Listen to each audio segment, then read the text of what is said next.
I'm Josh. I'm 38 years old. I'm a software engineer, but I run my own company now. Nothing flashy, but it pays well and gives me time to actually live my life. You'd think that'd be something to be proud of, especially for a guy who came from a family that used to joke about how I'd peak at Pizza Hut. But in my family, success just means you owe everyone else a piece of it. I hadn't spoken about this stuff publicly before. Honestly, I wasn't sure anyone would believe me. But something happened last weekend that finally pushed me over the edge, and the fallout is still unfolding. So yeah, buckle up, because I've got some things to get off my chest. Growing up, I was the middle child, older sister, younger brother. Classic setup. But instead of being the peacekeeper or the forgotten one, I somehow ended up being both. My sister, Monica, was the golden child from day one. Straight A's, piano recitals, prom queen, the works. My little brother Ethan was the wild card, always getting into trouble, always being bailed out, but somehow never blamed. And me? I got good grades, stayed out of trouble, and kept my head down. That was my role, the invisible fixer. It wasn't always awful, not when I was little. I have a few good memories: backyard barbecues, camping trips, watching cartoons on Saturday mornings with cereal so sweet it made your teeth hurt. But those got fewer and farther between the older we got.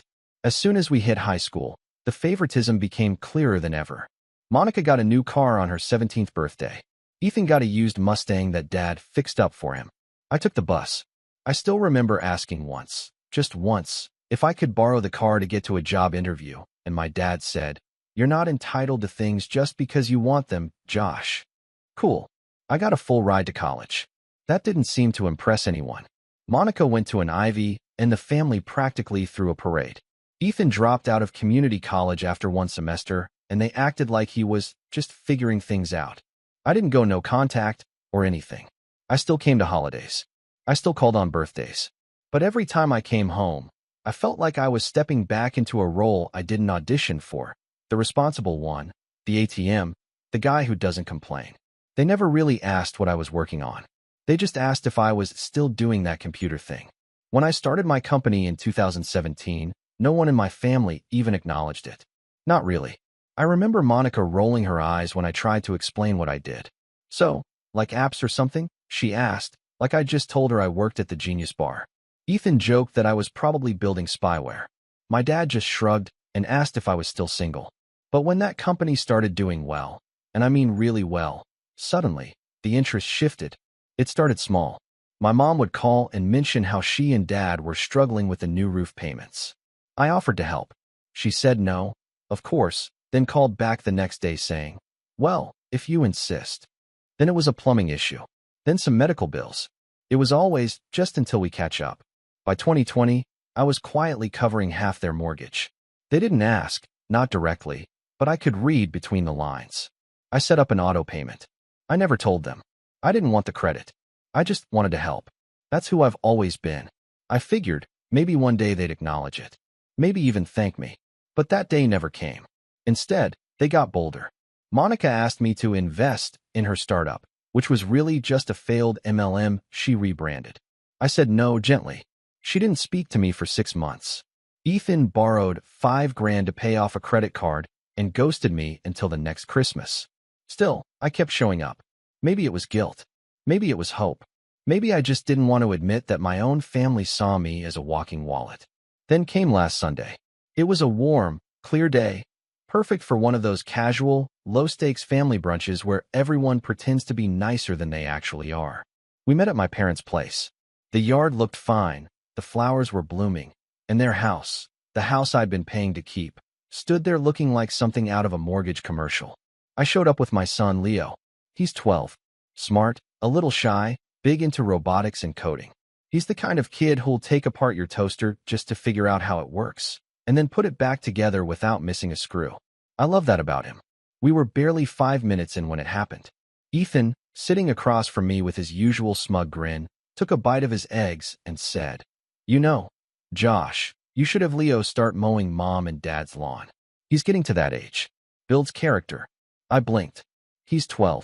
Exactly," Ethan said, like that was the punchline. "Manhood starts early."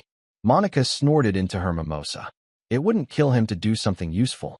Honestly, it'd be good for him." might make him a bit less soft. I was already clenching my jaw, trying not to let Leo see it. But then my mom, who'd been quiet until then, leaned over and added, "And let's not forget everything we've done for you, Josh. Some of that should trickle down." I actually laughed. I didn't mean to. It just slipped out. That tight, stunned kind of laugh where you're not sure if you heard someone correctly. "You want my son to do your yard work as payment for everything you've done for me?" They all looked so smug, like they'd just proposed the most reasonable thing in the world. My dad was nodding too, barely looking up from his coffee. No one even glanced at Leo. I looked at my son. He was staring down at his plate, pushing a piece of pancake around like he wanted to disappear. And in that moment, something in me just snapped. Not in a loud way. Not in a screaming, flipping the table kind of way. No, it was quieter than that. Like a switch flicked off. I didn't argue. I didn't make a scene. I just smiled. And that night, when Leo was asleep and I had a moment to myself, I logged into the payment dashboard where I'd been covering their mortgage every month. The auto pay was still running. Reliable. Quiet. Invisible. Like me. I hovered over the cancel button for a long time. Thought about all the holidays. The birthdays. The way they never really saw me unless they needed something. Then I clicked. And I didn't say a word. The first email hit around 11:47 p.m. A notice from the bank. Auto payment failed. Mortgage account now overdue. By midnight, there were 5 more. And by 12:32 a.m., my phone started buzzing. Missed call, Mom. Missed call, Dad. Missed call, Ethan. Text from Monica. Are you awake? I didn't answer. I just sat there, staring at the screen, watching their panic unfold. I wasn't angry anymore. I was calm, clear, and I knew, without a doubt, that this was only the beginning. I didn't sleep much that night. Not because I felt guilty, far from it, but because, for the first time in years, I felt awake. Like something inside me had been grinding for decades and finally snapped loose. I sat on the balcony with a blanket over my shoulders, sipping tea while my phone kept buzzing, pinging, vibrating against the table like a trapped bug. I didn't touch it. I didn't need to. I already knew the kind of messages that were waiting for me. By the time I came downstairs the next morning, Leo was getting ready for school, bouncing around in his usual quiet, energetic way. He had no idea what had happened the night before. And I wasn't about to dump all of this on a 12-year-old just because his family had no filter. We sat at the table and ate cereal. I asked him about his robotics project. He told me he'd figured out how to make the robot climb stairs. I high-fived him. Then we drove to school like it was any other Monday. But the minute I pulled back into the driveway, the calm shattered. My mom was parked outside my house. Not near my house. Not driving by. She was in the driveway. In my spot. In her beige SUV with her emergency lights on, like she was staging some sort of suburban protest. She was already out of the car by the time I stepped out of mine, arms crossed, sunglasses on, lips pressed together like she'd just swallowed something bitter. "Morning," I said. I wasn't playing dumb, just civil. "You canceled the mortgage payments," she said. No hello. No question mark. Just a sentence fired like a dart. I nodded. "Yes." Her nostrils flared. "Why?" "You know why. You've always helped us, Josh." "Exactly," I said. "I've always helped." Quietly. Without asking for anything. Without anyone even acknowledging it. "And yesterday, you looked my son in the eye and said he owed you." "That was a joke," she snapped. "No," I said, walking past her toward my front door. "It was a habit." She followed me inside without being invited. That used to bother me more. Now it just felt pathetic. Like a dog running through an open gate without realizing the world isn't built for it. Inside, she took her usual spot at the kitchen island, like nothing had changed. Like she owned the place. "You're being dramatic," she said, adjusting her cardigan. "Everyone was just teasing. That's how families are." "No, Mom. That's how our family is." That caught her off guard. She blinked, the way she always did when you pushed back. Then she reached into her purse and pulled out a crumpled stack of printouts. Payment notices, bank emails. One even had a highlighter mark on it. She slid them across the counter like she was submitting evidence in a trial. "We're going to lose the house."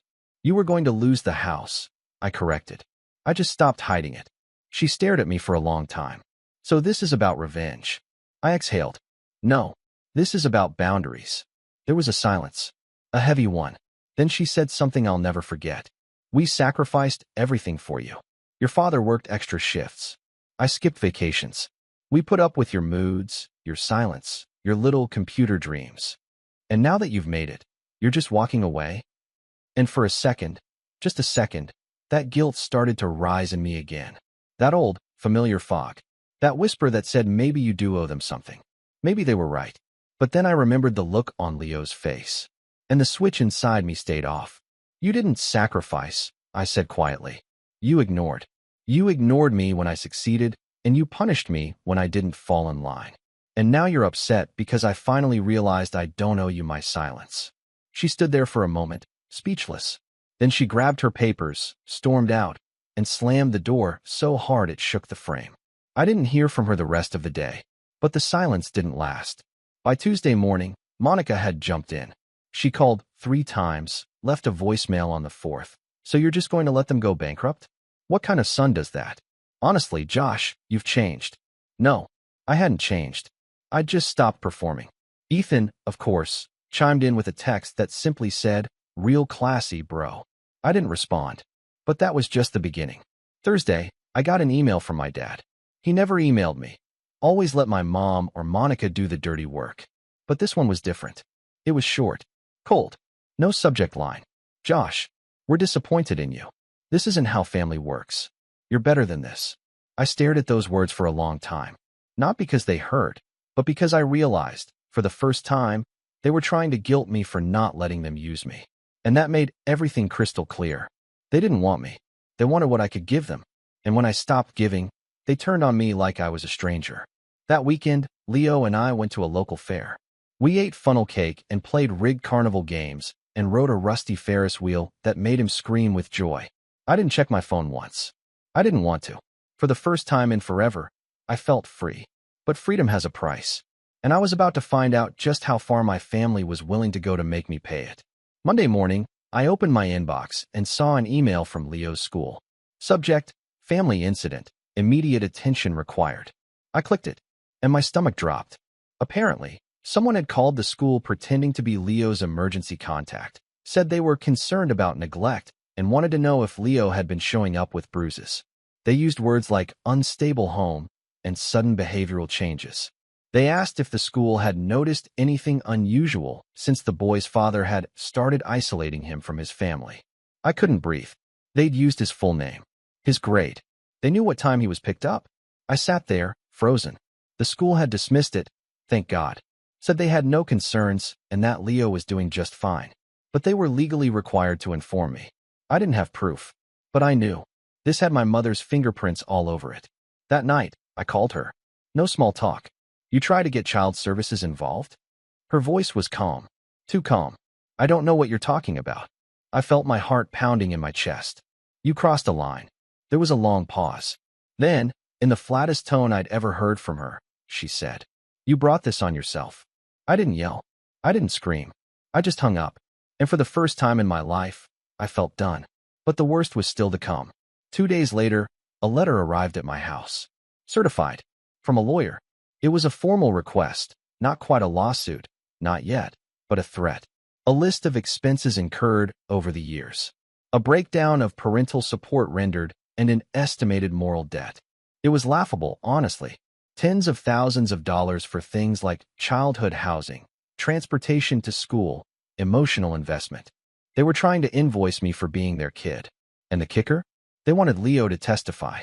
They claimed I was isolating him from his roots. That was the moment I realized this wasn't just petty anymore. This was war. I didn't open the envelope for hours. It just sat there on the counter like it was radioactive, this absurdly formal threat wrapped in ivory paper with gold lettering. Gold. As if that made it more legitimate. More honorable. The return address wasn't even a proper law firm. It was some hybrid mediation and legal consulting office I'd never heard of, tucked in a strip mall 3 towns over. But that didn't make it any less disturbing. They really thought they could shake me down like this. No, not they. My family. I finally opened the letter after Leo had gone to bed. I poured a drink first, sat at the table, and stared at the list again. Childhood rent. Age 0 to 18, $72,000. Emotional labor, 1995 to 2008, $25,000. College guidance, $5,000. It was so absurd I actually laughed. But the part that made my blood go cold was the last line. We are seeking moral and financial restitution in recognition of 38 years of one-sided sacrifice. In the interest of avoiding a public dispute, we are offering you the opportunity to settle this privately. I remember whispering to myself, "You've got to be kidding me." But they weren't. The next morning, I found Monica waiting in my driveway. Again. This time, she was dressed like she was headed to a board meeting. Blouse, pencil skirt, heels that didn't belong on concrete. She had a stack of folders in her hands and an expression that said she thought she had the moral high ground. "You got our letter," she said before I could even speak. "You mean the invoice for my childhood?" "It's not an invoice," she replied, already pushing past me. "It's a mediation offer." I didn't invite her in, but she walked straight to my dining room like she still lived in my head, like we were kids again and I had to share everything just to avoid the fight. "I figured I'd give you a chance to respond in person," she said, sitting down and spreading out the folders like we were in some arbitration. "Because honestly, this whole thing, it's beneath you." "You're right," I said. "It is beneath me." She smiled like she'd won, like I'd just agreed to everything. Then she pulled out a manila envelope, a real one this time, and slid it across the table. "What's this?" I asked. "A breakdown," she said, "of what you can offer. Property, vehicles, monthly support. You don't have to pay it all at once. But the longer you delay, the harder it'll be on Mom and Dad. And frankly, on your son." I stared at her. "You think threatening Leo is going to help you? Don't be dramatic. No one's threatening him. But he's part of the picture now.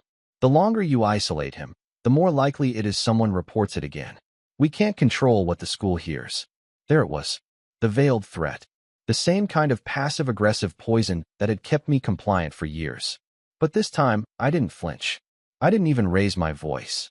Instead, I picked up the envelope, tore it in half, and dropped it in the trash can. "You need to leave," I said. Monica stood slowly, eyes narrowing. "You always were ungrateful." "No," I said, stepping closer. "I just finally stopped pretending I owed you my life." She stared at me for a long beat. Then she smirked and walked out. That night, I sat on the edge of Leo's bed after he fell asleep. I watched him breathe, peaceful and unaware. And I knew I had to do more than just cancel payments. I had to protect him. From all of it. And that meant rebuilding everything from the ground up. Not just our boundaries, but our future. The next few weeks were some of the hardest of my life. I met with an attorney. A real one. Explained everything. The payments, the threats, the attempt to involve child services. He listened, took notes, and then leaned back and said, "This isn't a legal issue. It's emotional warfare." He was right, but we still documented everything. I pulled bank statements going back to 2020, printouts of the mortgage payments, text threads, emails, voicemail recordings, screenshots from school correspondence. We built a digital archive so big it crashed my desktop once. Then I made it my mission to quietly, methodically, cut every financial tie to my family. Utilities in their name? Gone. Old streaming accounts they were using? Canceled. Subscriptions I'd been covering for years without thinking? Terminated. I even stopped paying for their shared cloud storage. It felt petty at first, but then I realized I'd been taught that boundaries were petty.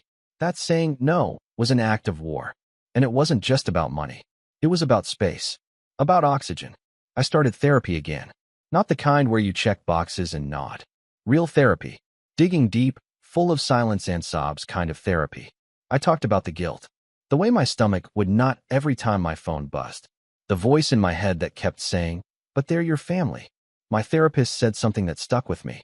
Just because someone raised you doesn't mean they raised you well. I started journaling. Every night. No structure. No goals. Just raw thoughts. Some nights it was a page. Others, 10. Some entries were just a sentence. "I'm tired. But I'm awake." That one showed up a lot. I started spending more time with Leo. Real time. We built robots together. Watched old sci-fi movies. He taught me how to play Minecraft, badly. I taught him how to change a tire. We built a Saturday tradition of breakfast at the local diner, just the two of us. It wasn't extravagant, but it was ours. And slowly, the fog started to lift. I stopped jumping when the phone rang. Stopped feeling like I needed to explain myself to people who never listened. I started sleeping through the night again. Then one morning, about a month after the letter, Leo came down the stairs holding a drawing he'd made. It was us. Me and him. standing on a hill with a little house in the background and a sign on it that said, home.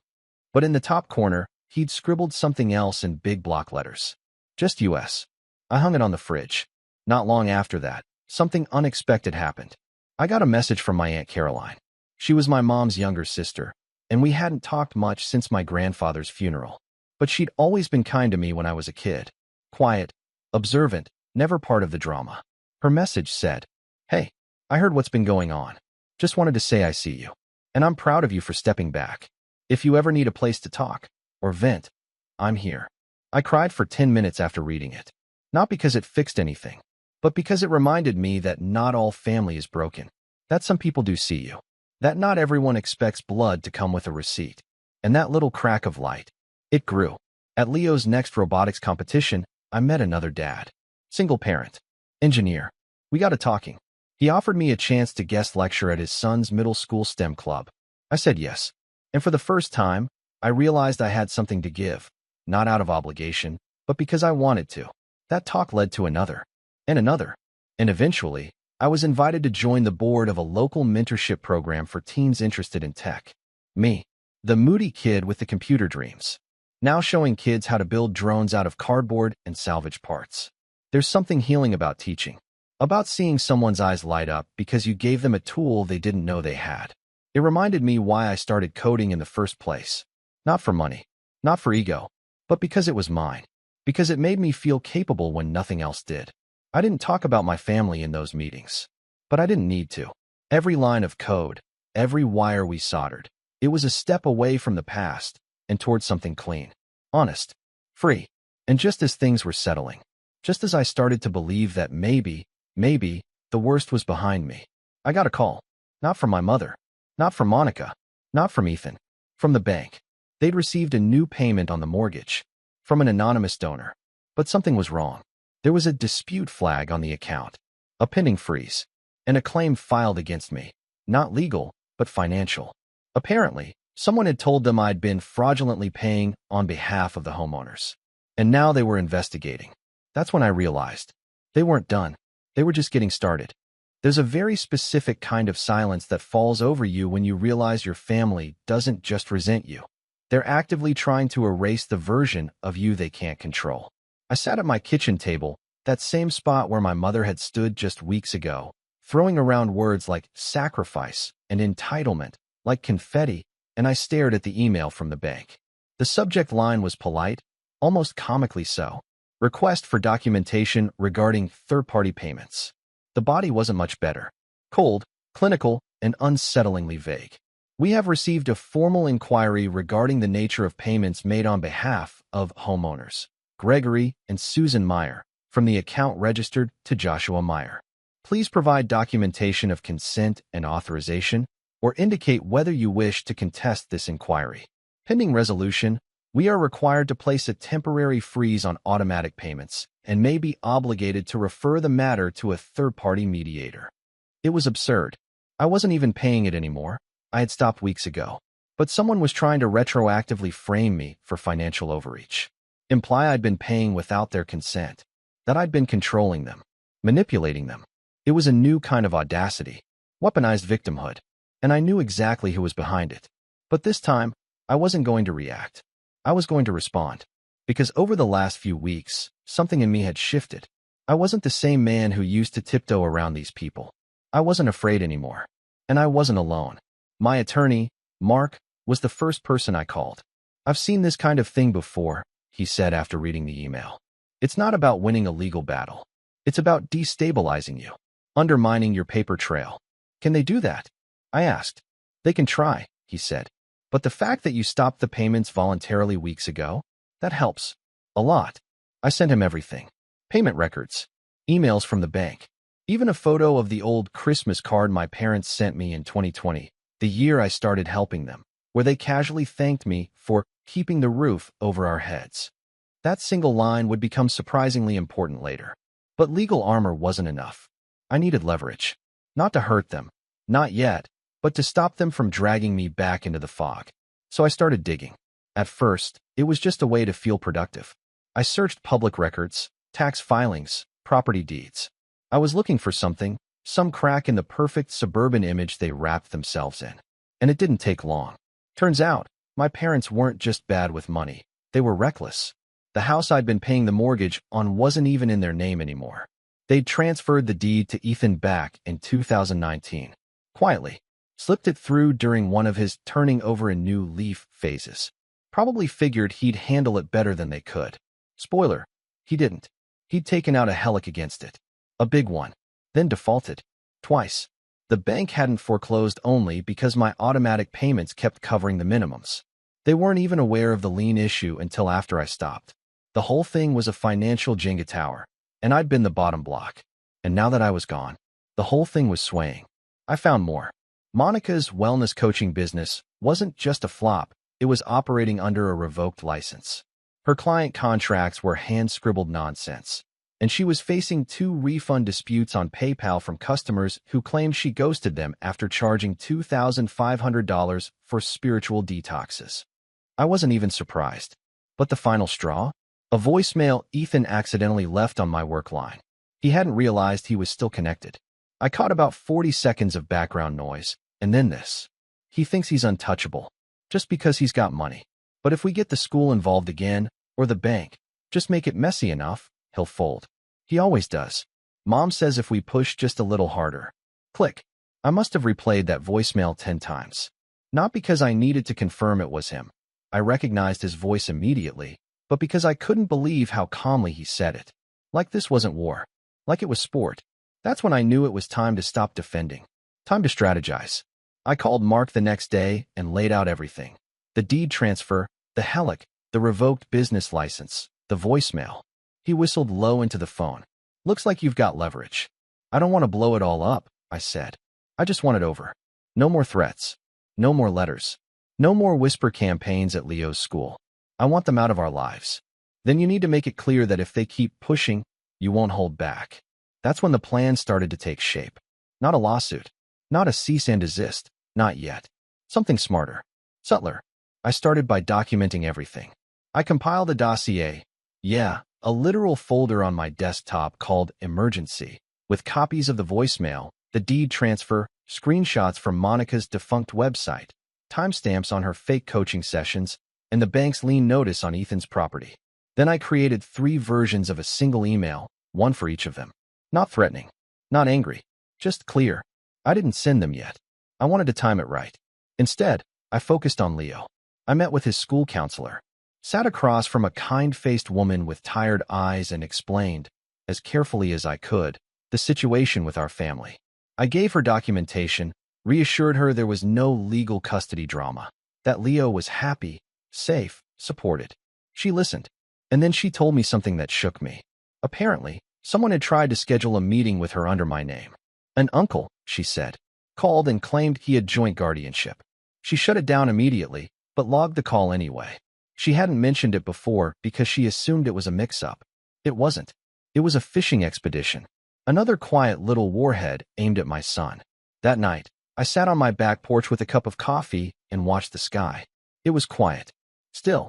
But my hands were shaking. Not with fear. With focus. Because now I had what I needed. Not just data, but clarity. The next day, I started reaching out. I called Aunt Caroline again. Not for sympathy, but for intel. She knew things. She had always been the quiet observer in our family, but I was starting to think she'd seen more than I realized. And I was right. She told me stories I'd never heard.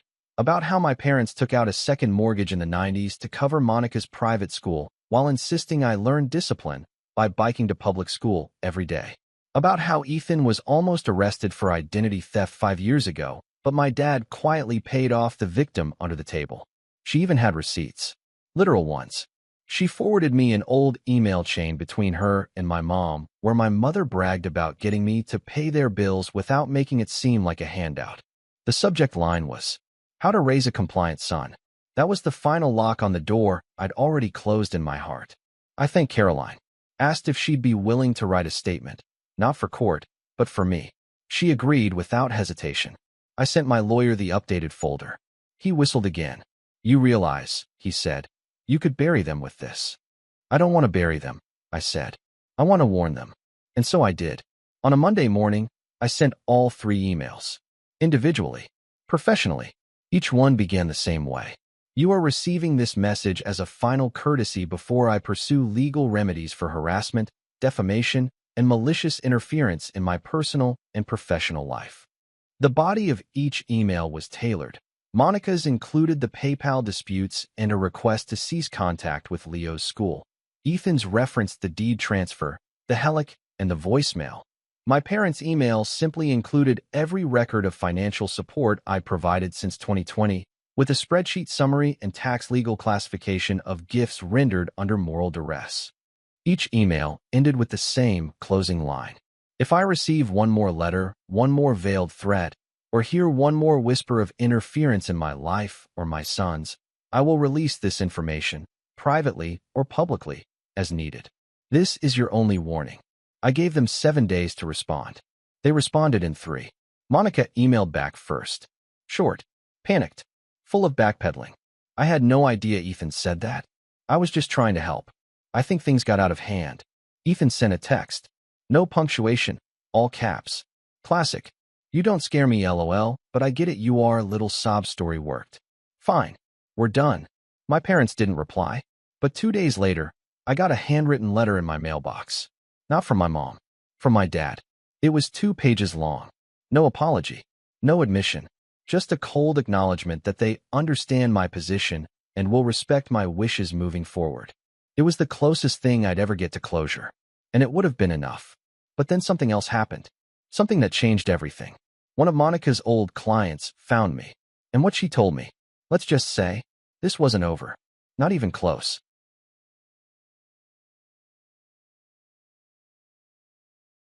She found me through LinkedIn, of all places. The message popped into my inbox late one night. A short, cautious note from a woman named Heather Evans. I almost ignored it, figured it was a spam pitch for business coaching or crypto trading. But something about the name stuck with me. So I opened it. Hi Josh. I hope it's okay I reached out. I know this might sound strange, but I was a client of Monica Myers last year.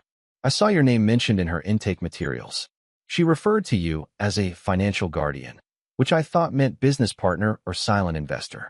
I've recently had some bad experiences with her and was hoping to ask you a few questions. Heather, financial guardian. That was a new one. I messaged her back and offered to hop on a Zoom call. 20 minutes later, I sat in my office, camera on, watching a woman in her mid-30s with a kind face and tired eyes recount her story. And by the end of it, my jaw was clenched so tightly it hurt. Heather had signed up for Monica's Wellness Transformation Program, a 3-month coaching package that promised full emotional detox, financial realignment, and something called energetic debt cleansing. The price? $8,000. Paid in full. Monica had told her she came from a family of high-vibration entrepreneurs, said her brother was a millionaire who backed all her programs to ensure client success. That's where my name came in. Monica had shown her one of my old business profile pages and said, Josh ensures all my high-tier clients get the experience they deserve. He protects my brand's integrity. What that actually meant, Heather discovered, was that if anything went wrong, Monica blamed me, told clients I restricted her funds, or withdrew support, or cut off the back end.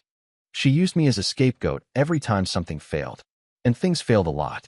Heather wasn't the only one. She joined a Facebook support group of former clients, people who had spent thousands on spiritual detoxes, personalized coaching, and wealth energy accelerators, only to be ghosted, gaslit, or publicly shamed for blocking their own growth. I don't know if you're involved, Heather said, but your name is still in her pitch materials. I thought you deserved to know. I sat there stunned, disgusted, not even surprised at this point, just tired. And then I thanked her, because what she didn't realize was that she'd just given me the final piece I needed. This wasn't just about money anymore. It was about reputation. And that's a currency Monica, Ethan, and my parents had never learned to protect. I reached out to Mark, my attorney, and explained everything. He listened carefully, asked for screenshots, then said something I'd been waiting weeks to hear. If you want to go nuclear, now's the time. So I did. But not with rage. Not with screaming. Not with lawsuits. Not yet. No, I started with something simpler. Information. I contacted the support group Heather mentioned. Asked if I could speak at one of their virtual meetups. I introduced myself not as Monica's brother, but as one of her victims. I shared screenshots, receipts, emails, explained the role she'd falsely cast me in. I made it clear I had no part in her scam and that I was prepared to help anyone who wanted to file claims or complaints. Half a dozen people reached out afterward asking for legal templates. Mark helped me draft a generalized affidavit they could adapt. Then I reported Monica to the Better Business Bureau, then to the State Licensing Board, then to PayPal, then to Stripe, then to the IRS, anonymously, of course, but with very specific details about her undeclared income. It didn't stop there. I remembered Monica had once bragged that her Instagram brand value was helping her land influencer deals.